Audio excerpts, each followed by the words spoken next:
Alright, this is below the neck.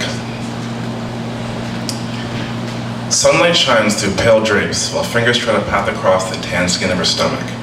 Her dark hair stretches across the blue sheets like the wet sands of English Bay, each strand shining brightly as if they combined with a landscape designed to present her in her beauty. Her eyes belie the resolve of both her and I, as our bodies refuse to keep a safe distance. But at this very instant, my wrist is transferring my pulse to her, and from her stomach it rises up through her smile, and I can feel my heartbeat through her. The words she speaks are soft as I feel them massage her palms. Her voice is jazz. My handfuls are closer, and like a cool mist on a hot day, a whisper escapes my lips and permits her release, and she is left refreshed. My warm breath touches the curve of her neck, and her fingers creep into the sheets. The warm air continues to move, and her body displays the obvious clues, as she struggles to her legs pressed together tightly at the knees. Our soft chatter is more than just pillow talk. We express passion and yearning for simplistic honesty, and she comes to find the sun's not the only thing of this morning, as she sits atop of me. I slip the slip off her soft skin.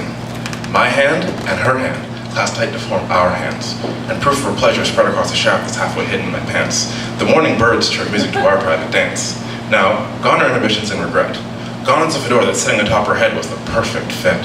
Gone are the sexual deterrents that form a soft-spoken mantra. Dead kittens, dead kittens, dead kittens, dead kittens. We can lie to ourselves no more. This was bound to happen. I knew it days before I closed that door. But here and now, all that matters is this feeling. She sits up straight, tilts her head back, and I swear we might float to the ceiling. And you barely scratch the surface when you say she's a marvelous being. Her hand cups the back of my neck, and ensures she can look me in the eyes, as my hands casually avoid the warm spot between her thighs. A moan asks me not to tease. She takes a deep breath as her body silently pleads. I pull her in close to me, just to breathe in her scent. I feel her heartbeat in Morse code. Stop teasing me. But I refuse to relent. I tease myself, buried my face in her breasts, and in the absolute warmth in her skin, I lost my breath. Forgot my place and slipped one finger in.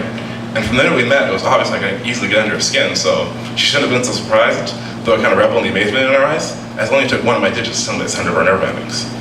We were through pretending, then I was put to rest, because she announced her arrival while digging her fingers into my chest, collapsed on top of me, completely numb, everywhere below her neck.